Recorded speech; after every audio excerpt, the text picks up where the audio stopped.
বাৎসরিক পূজা অনুষ্ঠানে সবাই ইব্রাহিমরে ধরছে, ইব্রাহিম চল আমরা পূজা দিতে যাব। উনি বললেন আমি অসুস্থ, তোমরা যাও। সবাই বলল ঠিক আছে আমরা যাই। ইব্রাহিম তুই আমাদের ঘরের মূর্তিগুলারে পাহারা দে।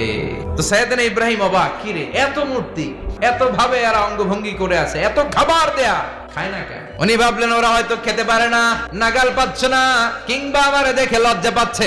নিজ থেকে রসমলাইয়ের বাটি তুলে ধরলেন। উনি বললেন খা। কেউ খায় না, খা নাইলে কথা ক। খায় না, কথাও কয় না, বাকি আছে মায়ের মারতে শুরু করলে। যতগুলো মূর্তি ছিল সবগুলো মেরে বড় মূর্তিটার গায়ে মারতে যাবে, in the meantime stop না, এটারে মারুন। আর বুদ্ধি করে কুড়ালটারে বড়টার কান্দে ঝুলাইয়া দিলে।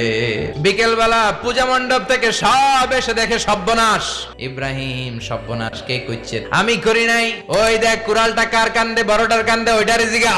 সবাই বলে ইব্রাহিম তুমি কি জানো না এগুলো কথা বলে না? সাইয়েদনা ইব্রাহিম বলে যে এটা কথা কয় না, ওইটার পূজা করস কে?